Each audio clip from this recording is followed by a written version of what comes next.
లెక్క ప్రకారం అయితే కనుక చాలా ప్రశాంతంగా, చాలా సంతోషంగా ఉండాలి. గర్వించాల్సిన అంశం. ఎందుకని టాప్ 2లోకి వస్తే గనక.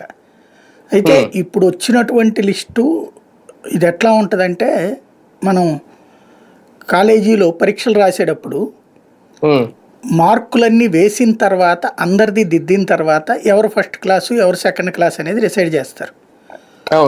అలా కాకుండా ఓ 10 పేపర్లు దిద్దగానే మార్కులు అనౌన్స్ చేసేయకూడదు. 10 పేపర్ల వరకు దిద్ది ఇందులో వీళ్ళు ఫస్ట్, వీళ్ళు సెకండ్ అంటే ఎట్లా ఉంటుందో అట్లుంది ఇది. ఇంకా 15 రాష్ట్రాలు ఏమో లిస్ట్ ఇవ్వాలట. ఇప్పుడు ఇచ్చినటువంటి కొన్ని ఎంతవరకు లెక్కేసేసారు అంటే డేటా మనం ఇచ్చాం.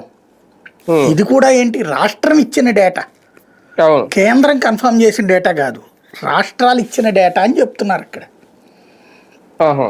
బేసిక్ అంటే ఇది 18 రాష్ట్రాల డేటా ఇది ఒక రకంగా. అవును, మొత్తం ఎన్ని ఉన్నాయి మనకి రాష్ట్రాలు? 18కి కాదు కదా, 18 లెక్కిస్తారా? ఇంకో 11 ఉన్నాయి కదా, ప్లస్ కేంద్ర పాలిత ప్రాంతాలు ఉన్నాయి కదా, అన్ని కలిపిన తర్వాత కదా వాళ్ళ గ్రోత్. ఇంకోటి ఇది ఎక్స్పెక్టెడా అంటే రీచ్ అవుతామని చెప్పిందా లేదా ఆల్రెడీ రీచ్ అయిపోయిందా, ఇది లెక్క అసలు పాయింట్.